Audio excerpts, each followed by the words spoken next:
I made the mistake of secretly opening my marriage, thinking it would be exciting. Now I've lost my precious husband and the life we built together, and I'm desperately trying to fix it. I'm a 25-year-old woman, and my boyfriend is 26. We started dating when I was 18, and he was 19. We were together for 3.5 years before deciding to move in together when he finished college. Since then, we've been living together, and our relationship is fantastic. We're not only a couple but also best friends, and we share a deep romantic connection. I'm crazy about him and hope to marry him one day, as well as become the mother of his children. Although I had hoped we'd be married by now, I respect his decision to establish himself before making such a significant commitment. Now, here's the issue. Recently, a new colleague joined our company, and I was responsible for bringing him on board and providing basic training. His name is Jay, and he's a former professional athlete in great shape. The twist is that Jay is married, and he and his wife have an open marriage. They have a child together, conceived while she was still married to another man, and she continues to have a physical relationship with her ex and others. During one of our conversations, Jay shared all of this with me. Initially, I found it to be quite an unusual and unconventional situation, especially the dynamic his wife has with her ex-husband. When the topic came up, Jay asked me for my thoughts on open relationships. I made it clear that I was completely against the idea and that I would never want to share my husband or be with another man. Our discussion on this matter ended with Jay suggesting, "Let me know if you ever want to try it sometime. I think you would change your mind." I was surprised by his comment but brushed it off with a laugh and changed the subject. As the weeks have gone by, Jay and I have grown closer in our work relationship. I must admit that I've developed a strong physical attraction to him. In the past week, we've started flirting with each other, and I'm becoming concerned because I can see where this is heading.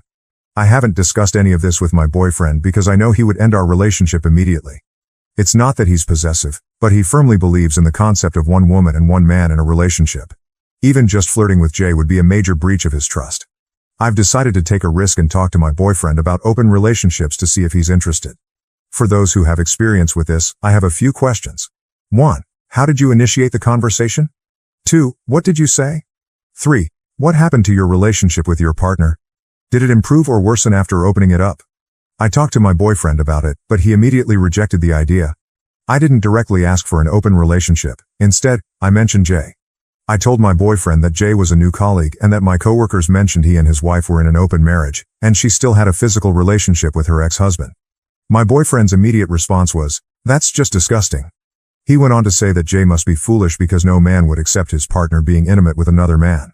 He also had some less pleasant words for Jay's wife. In response, I just laughed, agreed with him, and changed the subject. It seems like my desire to be physically intimate with Jay won't be fulfilled, at least not in the near future. In the meantime, I plan to increase our activities at home to satisfy this burning longing within me. Update. I'm here with an update, but it's about a different yet related issue. I've made a terrible mistake, one that has cost me my relationship with my boyfriend and any hopes of marrying him and having children together.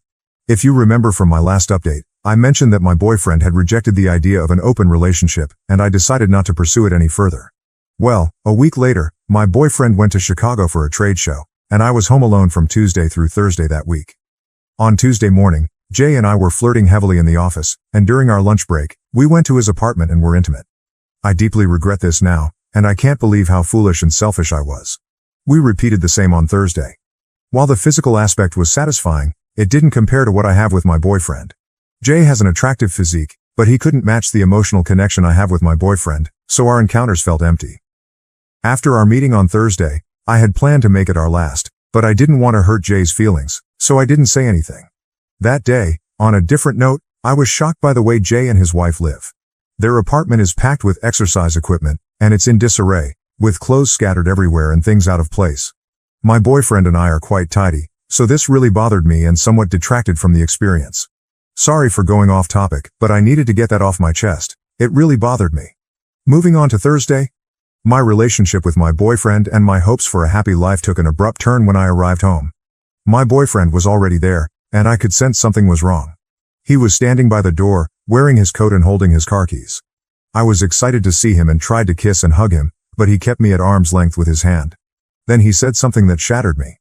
He told me he had been contacted on social media by Jay's wife, who asked if he would like to meet up and possibly go on a date since Jay and I were now involved physically. They had a call, and she spilled all the details about my relationship with Jay. Apparently, she and Jay enjoy being with other couples, which is their biggest turn-on. Hearing this news left me breathless, and I felt like I might faint, so I had to sit down. I immediately began explaining and apologizing, but he simply said, "Be quiet." Then he handed me a document, an eviction notice that he created himself using an online template and intended to file legally. He informed me that I had 30 days to move out before he initiated legal proceedings. In the meantime, he mentioned that he would be staying with his parents and instructed me not to contact him. I couldn't hold back the tears and made another attempt to reach out to him, but he kept his distance. After that, he rushed out the door, down the parking lot, and drove away quickly. I tried to catch up with him, but he was too fast.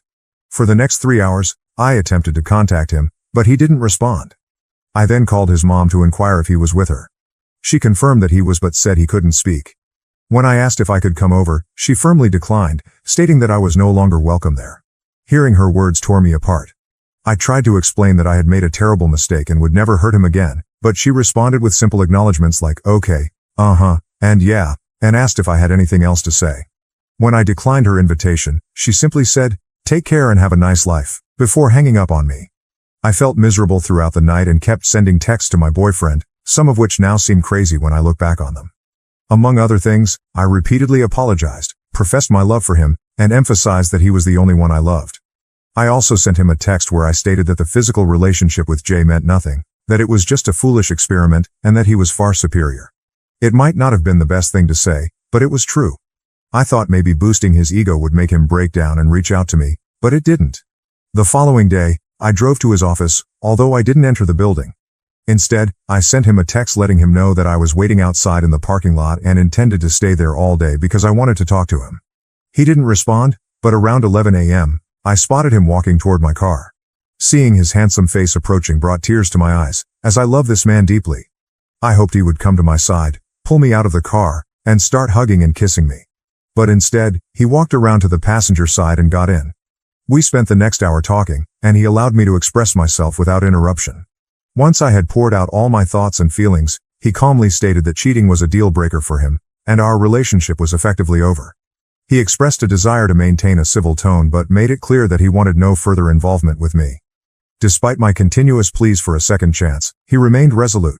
As our conversation neared its end, I inquired, "Where will I go when I move out?" I knew I couldn't afford an apartment on my own in the metropolitan area. In response, he told me that I would have to figure that out, but he assured me he would provide a check equivalent to his share of our expenses for 1 month to help me get started in a new place. Despite my attempts to beg and plead, he repeatedly responded with a firm no. When I had run out of things to say, I asked if I could kiss and hug him. He agreed to a hug but declined the kiss. We embraced for a good 10 minutes before he gently pulled away. Afterward, he returned to his office, leaving me in tears and berating myself for the next hour. I'm back with a new set of questions. This time, as someone deeply remorseful for cheating, is there hope for my relationship? Are there steps I can take to rebuild my boyfriend's trust in me? I want to emphasize that this was a one-time mistake, and I'm desperate to hear from women who have faced similar situations, especially if you manage to salvage your relationships. I'm willing to do whatever it takes to win him back because I'm struggling without him. I want to express my gratitude for the responses I've received so far and any future responses to this post. Sharing this with someone has provided me with tremendous relief. I'm so ashamed of my actions that I can't bring myself to discuss them with anyone I know. Having this community to message with has truly been a lifeline. Thank you from the bottom of my heart. Once again, update. It's been a while, and many of you have messaged me asking for an update on my relationship.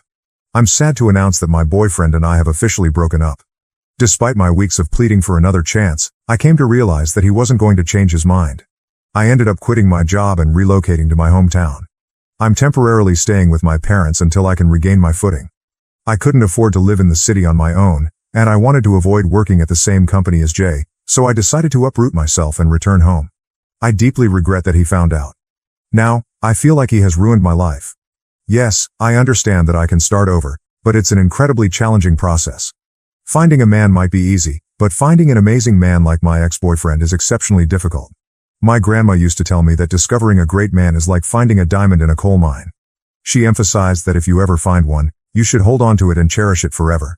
She told me numerous times that she believed my boyfriend was a diamond and I was one of the lucky ones. It turns out she was absolutely right. Regarding my ex-boyfriend, he appears to be doing well without me.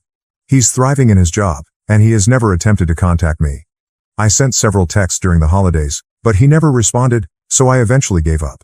I'm currently struggling with depression, But I recently started individual counseling, and it's proving to be quite helpful. I want to address something here in response to some of the negativity within this community. The notion that once a cheater, always a cheater, doesn't hold true for everyone, and it certainly doesn't apply to me. I can assure you that I will never cheat on a partner again. You can take my word for it. Additionally, my counselor mentioned that many individuals who cheat typically don't repeat their actions. So there you have a professional perspective on it. To those who've been supportive, thank you very much. Except for the haters. Story 2. I'm a 22-year-old female, and I want to get my 25-year-old boyfriend back. To summarize, I accidentally cheated on him, and I'm feeling really guilty and upset that my friends told him about it. I need help figuring out what to say to him. A few days ago, I made a mistake in my relationship with my boyfriend of 2 years. I can't handle the guilt anymore. I used to believe he was the love of my life, and part of me still does. Our relationship had started to feel a bit stagnant. We went on dates, he bought me things, but I started to feel less important. There was a lack of spontaneity, if you know what I mean. I talked to him about it, hoping we could resolve things. Then one night, my friends and I went out, and I was having a great time. We were dancing, and a group of guys started dancing with us. I felt a bit overwhelmed because I wasn't used to being so close to other guys. However, I made sure none of them got too close from behind, so I thought it was fine. After dancing, a few of us sat down and started talking. There was one guy I was chatting with who was cute and friendly. He asked for my number, and I gave him a fake one. Some guys can be persistent, so I left it at that and moved away from him. Then another guy from the group approached me and noticed I wasn't mingling as freely as my friends.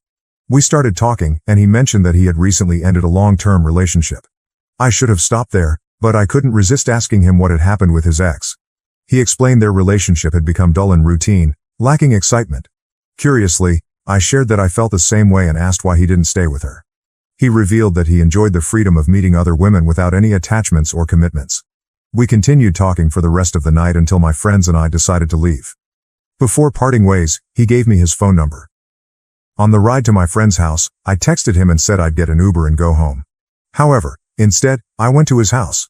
It was a nice place, with his own home and a fancy car in the driveway. When I entered, we continued our conversation, and eventually, we started kissing and ended up having sex.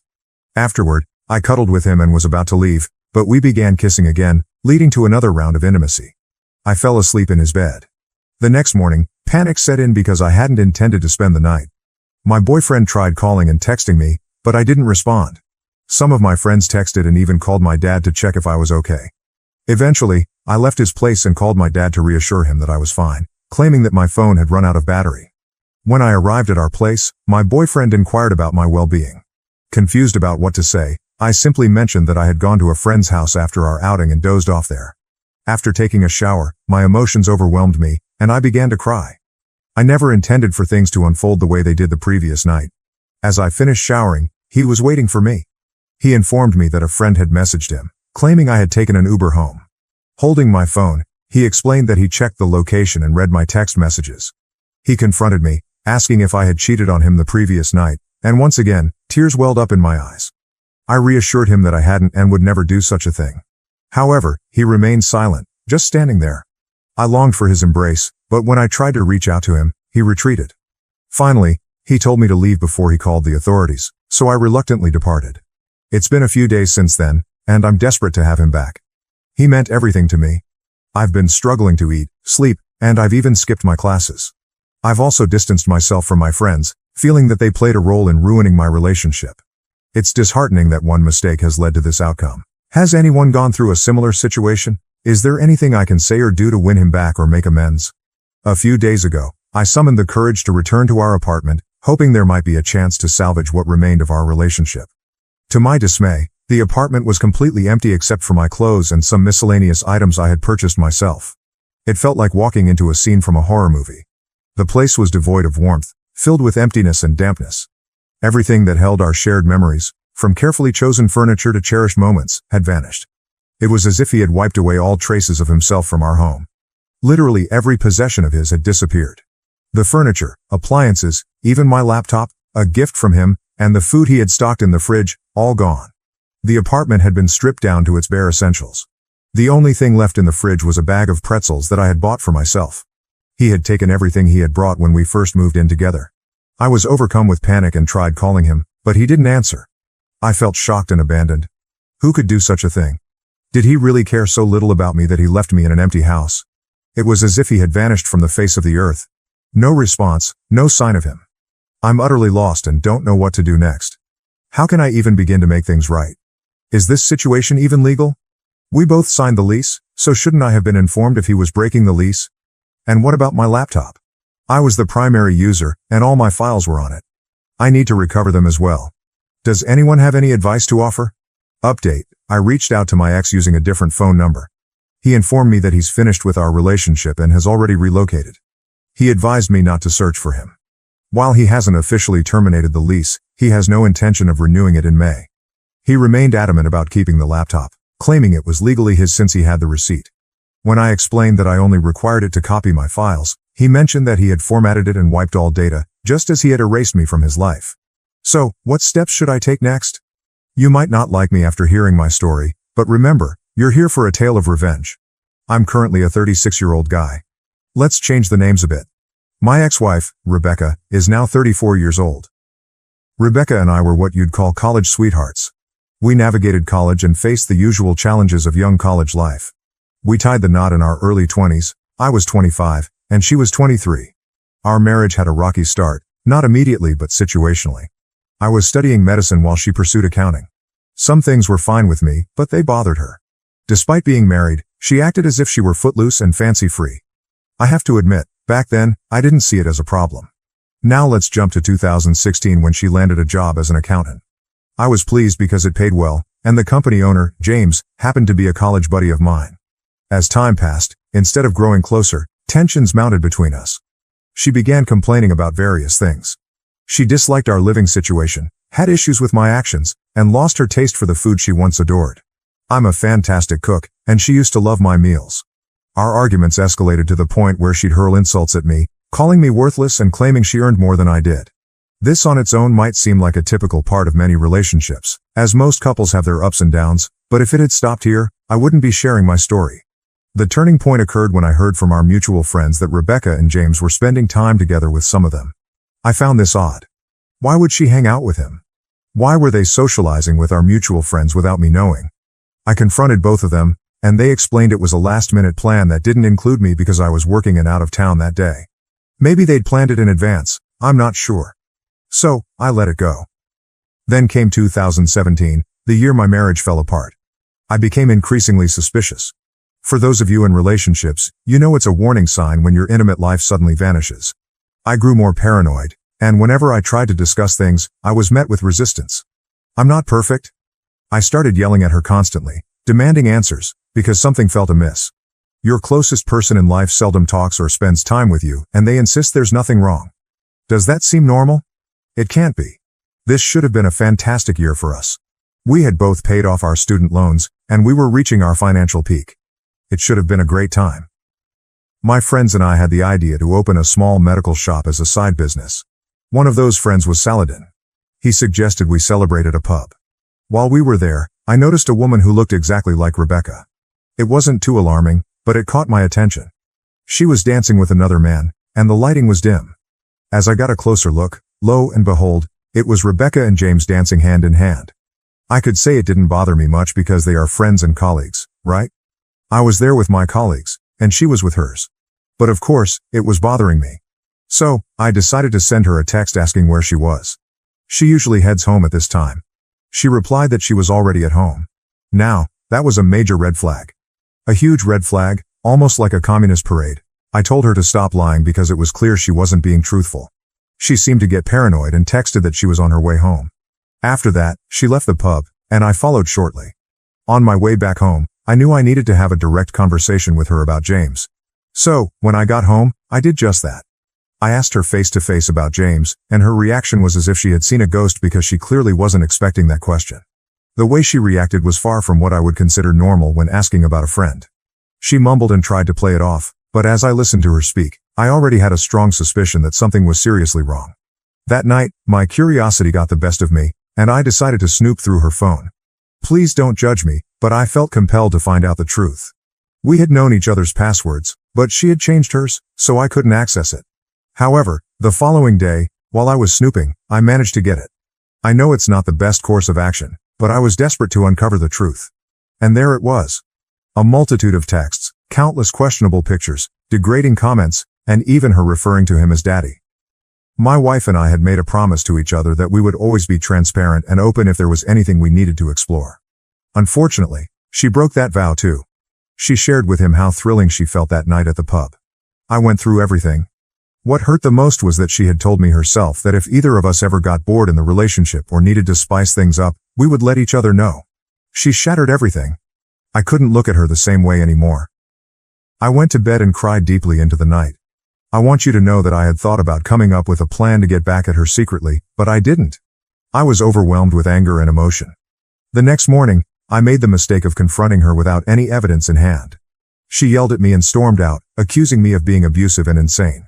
That afternoon, her friends created a messenger group where they all teamed up to criticize me. She had apparently told all our friends that I was abusive. When she returned home that night, she informed me that she was in love with James and wanted a divorce. I asked her to talk it over first, but it turned into her berating me. I yelled back, and she didn't hesitate to call the cops. When they arrived, I was told to spend the night elsewhere. I went to my sister's, and when I returned the next morning, James's car was parked there. Are you kidding me? It was clear no further explanation was needed. He was intentionally doing it. Actually, she was intentionally doing it as well. I consulted with a lawyer. Since we didn't have a prenuptial agreement, she had already filed a complaint against me for being abusive, which didn't bode well for me. She never attempted to apologize or make amends, not once. Unfortunately, our country's laws don't consider infidelity as a fault. So, even with that, she's entitled to half of everything I have. But her complaint could lead to a lawsuit against me. A few days later, I was fortunate to stay at my sister's house for the time being. I tried reaching out to Rebecca, but she wouldn't respond to me. Then she contacted me and suggested we get a divorce. That's it. After 12 years of being in a relationship and 4 years of marriage, she ended it with a text. To make matters worse, I was convinced that James was taking my place. The first time I saw her after that, she handed me the divorce papers. Everyone in our friend circle believed that I was an offender, and James was seen as her savior. They thought she did the right thing by cheating on me. We were officially divorced at the beginning of 2018. She was openly dating James during our divorce as he became her life, and she was doing much better without me. I lost my job, my house, my reputation, and some of our mutual friends, all because of her affair and lies. I had to relocate to a different city to start fresh. Saladin played a significant role in helping me with this fresh start. He secured me a job that paid decently, although it was nothing like my previous one. But it was better than other alternatives. As I worked hard to rebuild my life, Saladin and I became even closer friends. My dating life was essentially over because I found it difficult to trust anyone. There was no communication between Rebecca and me, and the last I heard was that she had moved in with James, and they were doing well. Fast forward to the end of 2020, my life was actually improving. Despite the global pandemic forcing us to work tirelessly and with sore backs, it filled our pockets. Our pharmacy business venture became successful, allowing me to earn good money. A friend of mine tipped me off that James and Rebecca had split up. It was completely unexpected to learn that her hero, James, had cheated on her and left her in a tough spot. He abandoned her with a child that was undoubtedly his. To make matters worse, he had been absent since the baby was born and hadn't even acknowledged the child by signing the birth certificate. So now, Rebecca's raising that child as a single parent. I heard she tried dating after James left, but she claims she's still not over James, or me. The audacity of this woman. A part of me felt a sense of satisfaction with the aftermath. However, I have to admit I really missed having her around. So the next part might make you cringe, but I sent her an email to inquire about how she was doing. She didn't anticipate hearing from me. We exchanged emails and reconnected. Our first meeting took place in 2021, after several years. When I saw her, it was a shock. She looked significantly worse. She had gained weight, lost the charm she once had, and appeared constantly exhausted. She opened up about James and revisited the old wounds of her infidelity and lies. I got some closure, which provided a bit of relief. I suppose she sincerely apologized, admitting that she wasn't thinking clearly about what she was doing to me. She claimed that James poisoned her mind against me. Honestly, just her appearance alone infuriated me and fueled a desire for vengeance. It was evident that karma had already caught up with her and the hardships of life had brought her to her current state. It should have been enough. But remember the warning at the beginning? Yes, even after all she had done, I'm not blameless either. You can judge me, but that's not why I'm here. I felt the urge to exact revenge, and so I did. I wasn't finished with her. I told her I would forgive her if she came clean to everyone and cleared my name. She did that, even if it meant losing many friends. My name was cleared, but she had to face the consequences because it was the truth. She wanted us to rekindle our relationship, essentially forcing me to raise James's child. I told her I was interested in starting over, but only if we took it seriously. That meant we needed to start dating again and seriously consider marriage first. Only then would I consider legally adopting her child. I have to admit, the little guy was adorable, and I had grown fond of him. Here's the ugly truth, I was already seeing someone else. It's safe to say I was cheating on that woman with Rebecca. She was a client of mine from another country. We were in a long-distance relationship, so we were dating, but it wasn't entirely exclusive, if that makes sense. Her name is Lisa. Lisa was Saladin's cousin. I had already informed her about what had happened beforehand. She was initially against my revenge plan and uncomfortable with assisting me in my intense request, but I managed to persuade her to help me. She understood that I needed to go through with it. Rebecca and I were residing in different cities, so I never moved in with her. However, I played it cool by claiming I needed to travel extensively for business, so I was unintentionally raising Rebecca's hopes, only to later disappoint her, much like she had done to me. Oh, the unfortunate part is that we were physically intimate, but we used protection. Rebecca genuinely believed she had found love again. I encouraged her to seek therapy to address her issues. Everyone noticed how much better and happier she seemed now that she was with me. She would frequently express gratitude for her good fortune, always followed by apologies directed at me. She started doing things for me that she used to do when we were married and deeply in love. Trust me when I say I had a lot of emotions tied to this woman. I reconsidered my revenge plan and started having doubts about breaking her heart the way I had fantasized. It would be terrible, the kind of trauma that sticks with someone for life. But then I remembered what she had done to me when we were married, when we had made vows that she broke. James may be an awful person, but she willingly chose to betray me.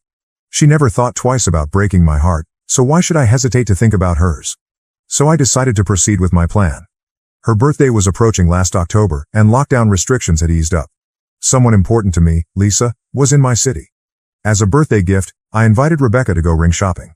She chose her favorite ring, and I had it wrapped. She was overjoyed. That night, she came to me in tears, repeatedly apologizing for hurting me the way she had. She seemed genuinely remorseful, but I had no feelings left for her except indifference. On Rebecca's birthday, I drove her to our favorite spot, the same place where we got married for the first time. It's a beautiful location surrounded by nature. Lisa was already waiting there, so when we arrived at the spot, I introduced Lisa to Rebecca as my girlfriend. Rebecca turned pale and asked me what I meant by that. She questioned what she was to me. So I introduced her to Lisa as Rebecca, my ex-wife and friend with benefits. At that moment, I proposed to Lisa using that same ring. Rebecca lost her composure and began yelling. I responded by questioning how she could possibly expect us to reconcile when she had destroyed everything. I made it clear that I could never date someone like her again. She kept asking if everything we had meant nothing, and my response was a resounding no. Our last moments together were merely a form of closure. I helped her confront the pain she had caused me. Lisa was holding me back, concerned about Rebecca's suffering. I firmly insisted that Rebecca needed to leave, and eventually, she did. Afterwards, she repeated her previous actions. She told everyone that I had cheated and portrayed me as the villain. This time I took it in stride, and everyone saw her for the deceitful person she was. She had cheated on me and made me pay a steep price through false abuse allegations. And now, she expected me to raise her child from her affair partner as my own and date her. The last time we communicated was in December of last year. She wrote me a letter expressing her apologies and regret for the pain she had caused me. She wished me a better life and, from what I heard, had no interest in dating. Her appearance hadn't improved either. In my case, you can probably figure it out. Lisa and I ended our relationship. There were other issues between us, not just what happened. Some people claim that I'm worse than my ex. Could you please specify how I'm worse than her? I loved her, and she cheated on me, resulting in me losing my home, my job, my reputation, and my friends. I behaved poorly towards everyone. I gave her a taste of her own medicine, yes, by hurting someone else. But am I now worse than her? I might have emotionally hurt her, but that's what she did to me. I'm not seeking judgment. I'm sharing my revenge story, and this is what you call nuclear revenge.